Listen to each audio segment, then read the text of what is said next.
Ration കിറ്റിലെ ഉണക്കരയിൽ വെച്ചിട്ട് ചെയ്തെടുക്കാൻ പറ്റുന്ന നല്ലൊരു അടിപൊളി പാൽപ്പായസത്തിൻ്റെ റെസിപ്പിയാണ് ഇന്ന് ഷെയർ ചെയ്യാൻ പോകുന്നത്. അപ്പോൾ വീഡിയോ എല്ലാവരും മുഴുവനായിട്ട് കണ്ടു നോക്കിയിട്ട് ഇഷ്ടമായി ലൈക്ക് ചെയ്യാനും ഷെയർ ചെയ്യാനും മറക്കരുത്. അതുപോലെ തീർച്ചയായിട്ടും ഈ ഒരു പായസം ട്രൈ ചെയ്ത് നോക്കുകയും ചെയ്യണേ. അപ്പോൾ നമുക്ക് ഈ ഒരു ഉണക്കലരി റേഷൻ കിറ്റിലെ ഓണക്കിറ്റിൽ കിട്ടിയിട്ടുള്ളതായിരുന്നു. അപ്പോൾ അതിൽ നിന്ന് ഒരു ഗ്ലാസ് അരിയെടുത്ത് കഴുകിയിട്ട് അത് കുക്കറിലിട്ടിട്ട് 2 ഗ്ലാസ് വെള്ളം ഒഴിച്ചിട്ട് 4 വിസിൽ, കുറച്ച് ഉപ്പ് കൂടി ഇട്ടിട്ട് 4 വിസിൽ വരാൻ വേണ്ടി വെയിറ്റ് ചെയ്യാണ്. ആദ്യം ഹൈ ഫ്ലെയിമിൽ ഒരു വിസിലും പിന്നീട് ലോ ഫ്ലെയിമിൽ വെച്ചിട്ട് 3 വിസിലും വന്നതിന് ശേഷം കണ്ടില്ലേ നല്ല പോലെ ഒന്ന് വെന്ത് വന്നിട്ടുണ്ട്. അതുപോലെ വെള്ളമൊക്കെ കറക്റ്റ് അളവാണ്. അപ്പോൾ ചില കുക്കറിന് ചെറിയ വ്യത്യാസം അങ്ങോട്ടും ഇങ്ങോട്ടും വരാം. അതിനനുസരിച്ച് നിങ്ങൾ വേവിച്ചെടുക്കുക. അപ്പോൾ വേവ് കുറഞ്ഞു പോകാൻ പാടില്ല. ഈ ഒരു രീതിയിൽ നല്ല ഉടഞ്ഞു വരുന്ന രീതിയിൽ വേണം വേവിച്ചെടുക്കാനായിട്ട്. ഇനി നമുക്ക് കുറച്ചൊരു വലിയൊരു പാത്രം എടുത്തിട്ടുണ്ട് പായസത്തിന് ആവശ്യമായിട്ടുള്ളത്. ഇതിപ്പോൾ ഒരു 1 ലിറ്റർ പാലിൻ്റെ അളവിൽ ചെയ്യുന്ന പായസമാണ്. അപ്പോൾ ഞാനിവിടെ ഒരു 4 ടേബിൾ സ്പൂണോളം ഗീ ഇതിലേക്ക് ഒഴിച്ച് കൊടുത്തിട്ടുണ്ട്. അപ്പോൾ അത്യാവശ്യം നെയ്യിൽ ചെയ്യുമ്പോഴാണ് ഈ ഒരു പായസം നല്ല ടേസ്റ്റി ആയിട്ട് കിട്ടുക. നമുക്ക് നെയ്യൊക്കെ ഒന്ന് ചൂടായിട്ട് വരുമ്പോൾ നമ്മൾ വേവിച്ച് വെച്ചിരിക്കുന്ന ചോറ് ഇതിലേക്ക് ചേർത്ത് കൊടുക്കുകയാണ് വേണ്ടത്. അപ്പോൾ ഇത് ഞാൻ നന്നായിട്ട് തണുത്തതിന് ശേഷമാണ് ഇതിലേക്ക് ചേർക്കുന്നത്. അപ്പോൾ മോള് കരഞ്ഞതുകൊണ്ട് കുറച്ച് സമയം കഴിഞ്ഞിട്ടാണ് ബാക്കി വീഡിയോസൊക്കെ ചെയ്തത്.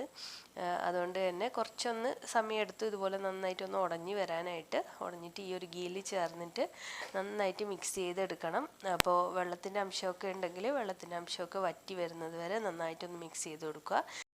ഞാനിവിടെ 1 ടേബിൾ സ്പൂൺ കൂടി നെയ്യ് ചേർത്ത് കൊടുത്തിട്ടുണ്ട്. അപ്പോൾ നെയ്യ് താല്പര്യമില്ലാത്തവരാണെങ്കിൽ കുറച്ച് ചേർത്താൽ മതി. അപ്പോൾ നെയ്യുടെ ഫ്ലേവർ വരുമ്പോഴാണ് ഈ ഒരു പായസത്തിന് ഒരു പ്രത്യേക ടേസ്റ്റ് വരുന്നത്. അപ്പോൾ നെയ്യിൽ കിടന്നിട്ട് നന്നായിട്ടൊന്ന് വഴറ്റിയെടുക്കുക. നമ്മുടെ ചോറും നെയ്യുടെ ഫ്ലേവർ നന്നായിട്ട് ചോറിൽ ഇറങ്ങി കിട്ടും. അപ്പോൾ ഇനി നമുക്കിതിലേക്ക് മധുരത്തിന് 1 ഗ്ലാസ് അരിയാണ് എടുത്തത്. അപ്പോൾ 2 ഗ്ലാസ് പഞ്ചസാരയാണ് ചേർത്ത് കൊടുക്കുന്നത്. അപ്പോൾ ഈ ഒരു പഞ്ചസാരയൊക്കെ കാരമലൈസായി വരണം ഈ ഒരു ചോറിൽ കിടന്നിട്ട്. അപ്പോൾ ആദ്യം ഒന്ന് ഹൈ ഫ്ലെയിമിൽ വെച്ച് കൊടുക്കുന്നുണ്ട്. ഹൈ ഫ്ലെയിമിൽ വെച്ച് കൊടുത്തിട്ട് പഞ്ചസാരയൊക്കെ ഒന്ന് മെൽട്ടായി തുടങ്ങുമ്പോൾ പിന്നെ ലോ ഫ്ലെയിമിൽ വെച്ചിട്ട് ഏകദേശം ഒരു 30 മിനിറ്റോളം ഇതുപോലെ ഇളക്കി കൊടുക്കേണ്ടതായിട്ട് വരും. അപ്പോൾ ഈ ഒരു പായസത്തിൻ്റെ മെയിൻ ആയിട്ടുള്ള സ്റ്റെപ്പ് ഈ ഒരു സ്റ്റെപ്പ് തന്നെയാണ്. അപ്പോൾ നമ്മൾ കുറച്ച് എന്താ പറയുക, കുറച്ചൊന്ന് ബുദ്ധിമുട്ടി ചെയ്യുന്ന പായസമാണ്. ഒരുപാട് സമയം എടുക്കുന്നുണ്ടല്ലോ, പക്ഷേ ഇതിൻ്റെ ടേസ്റ്റ് അടിപൊളി ടേസ്റ്റാണ്. എല്ലാവർക്കും തീർച്ചയായിട്ടും ഇഷ്ടപ്പെടുന്ന ടേസ്റ്റ് തന്നെയാണ്. അപ്പോൾ ആ ഒരു സമയത്ത് 1 ലിറ്റർ പാലും 1 ഗ്ലാസ് വെള്ളവും കൂടിയിട്ട് ഞാൻ തിളക്കാനായിട്ടും വെക്കുന്നുണ്ട്. അപ്പോൾ നമ്മുടെ ചോറൊക്കെ ഈ ഒരു രീതിയിൽ വന്നിട്ടുണ്ട്. അപ്പോൾ നമുക്ക് കുറച്ചുകൂടി ഒന്ന് കളറൊക്കെ ഒന്ന് ചേഞ്ച് ആയിട്ട് വരണം. അപ്പോൾ അതിന് മുമ്പായിട്ട് നമ്മുടെ പാല് തിളച്ച് വന്നിട്ടുണ്ട്. അപ്പോൾ ഞാനിത് അടച്ചിട്ട് മാറ്റി വെക്കുകയാണ്. പാല് നല്ല തിളച്ച പാലാണ് നമുക്കിതിലേക്ക് ചേർത്ത് കൊടുക്കേണ്ടത്. അപ്പോൾ ഈ ഒരു രീതിയിൽ വരണം. കണ്ടില്ലേ, ഞാനിപ്പോൾ കുറേ കട്ടാക്കിയിട്ടാണ് നിങ്ങൾക്ക് കാണിക്കുന്നത്. ഏകദേശം ഒരു അരമണിക്കൂറിന് ശേഷമാണ് ഈ ഒരു രീതിയിൽ വന്നിട്ടുള്ളത് നമ്മുടെ ചോറും പഞ്ചസാരയും കൂടിയിട്ടുള്ളത്. അപ്പോൾ ഈ ഒരു രീതിയിൽ വന്നതിന് ശേഷം നമുക്ക് നല്ല ചൂടായിട്ടുള്ള പാൽ ഇതിലേക്ക് കുറേശ്ശായിട്ട് ചേർത്തിട്ട് കട്ടകളൊന്നും കൂടാതെ മിക്സ് ചെയ്തെടുക്കുക.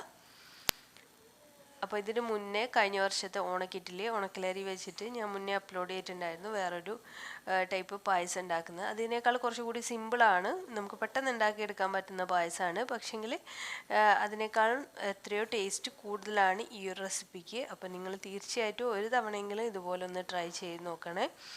അപ്പോൾ ഇത് നന്നായിട്ട് മിക്സ് ചെയ്തെടുക്കുക. മിക്സ് ചെയ്തെടുക്കുമ്പോൾ ശ്രദ്ധിക്കുക, കട്ടകളുണ്ടാവും, അത് ഉടച്ച് വേണം ഇത് മിക്സ് ചെയ്ത് കൊടുക്കാനായിട്ട്. അപ്പോൾ കാണുമ്പോൾ നിങ്ങൾ വിചാരിക്കുന്നുണ്ടാവും അരമണിക്കൂറും ഒക്കെ ഇതിങ്ങനെ കൈവെക്കാതെ ഇളക്കുകയൊക്കെ ചെയ്യുമ്പോൾ ഒരുപാട് കഷ്ടപ്പാടുള്ള പായസമല്ലേ എന്ന്. പക്ഷേങ്കിൽ നിങ്ങളിത് ട്രൈ ചെയ്ത് നോക്കിയാൽ നിങ്ങൾക്ക് മനസ്സിലാവും നല്ല ടേസ്റ്റി ആയിട്ടുള്ളൊരു പായസം തന്നെയാണ്. അപ്പോൾ ഞാൻ മുഴുവൻ പാൽ ഇതിലേക്ക് ചേർത്തിട്ടുണ്ട്. ഇനി കുറച്ച് സമയം ഒന്ന് തിളപ്പിച്ചെടുക്കുക. അപ്പോൾ പാല് മുഴുവൻ ചേർത്തിട്ട് നന്നായിട്ടൊന്ന് തിളച്ച് കഴിയുമ്പോഴത്തേക്കും നമ്മുടെ പായസം റെഡിയാവും. അപ്പോൾ അരി വേവിക്കുന്ന സമയത്ത് തന്നെ ഉപ്പ് ചേർത്തുകൊണ്ട് ഞാൻ ഒരു സമയത്ത് ഉപ്പ് ചേർക്കുന്നില്ല. പിന്നെ മധുരമൊക്കെ നിങ്ങളുടെ അളവിനനുസരിച്ച് ബാലൻസ് ചെയ്ത് കൊടുക്കുക. പിന്നെ കുറച്ച് ഏലക്കാ പൊടി കൂടി ഇതിലേക്ക് ചേർത്ത് കൊടുക്കുന്ന ഈ സമയത്ത് നമുക്കിതിലേക്ക് അണ്ടിപ്പരിപ്പും മുന്തിരിയും നിങ്ങളുടെ താല്പര്യം അനുസരിച്ചിട്ട് വറുത്തിട്ട് ചേർത്ത് കൊടുക്കുകയും കൂടി ചെയ്താൽ മതി. അപ്പോൾ ഇത് കുറച്ചുകൂടി തണുത്ത് കഴിയുമ്പോൾ കുറച്ചുകൂടി തിക്കാവും. അതിനനുസരിച്ച് വേണം നമ്മുടെ പായസത്തിൻ്റെ കൺസിസ്റ്റൻസി ഇരിക്കാനായിട്ട്. അപ്പോൾ ഞാൻ അണ്ടിപ്പരിപ്പൊന്ന് വറുത്തെടുത്ത് ഇതിലേക്ക് ചേർത്ത് കൊടുക്കുന്നുണ്ട്.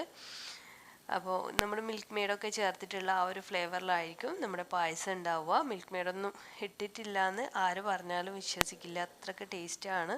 അപ്പോൾ തീർച്ചയായിട്ടും എല്ലാവരും ഒന്ന് ട്രൈ ചെയ്ത് നോക്കുക. ട്രൈ ചെയ്യുന്ന സമയത്ത് ഫീഡ്ബാക്കൊക്കെ അറിയിക്കുക. അതുപോലെ ചാനൽ ഇഷ്ടമാണെങ്കിൽ എൻ്റെ വീഡിയോസൊക്കെ ഒന്ന് കണ്ടു നോക്കി ഇഷ്ടമാണെങ്കിൽ തീർച്ചയായിട്ടും സബ്സ്ക്രൈബ് ചെയ്തൊന്ന് സപ്പോർട്ട് ചെയ്യുക. അപ്പോൾ ഇനി മറ്റൊരു നല്ല വീഡിയോ ആയിട്ട് വരുമ്പോഴേക്കും താങ്ക്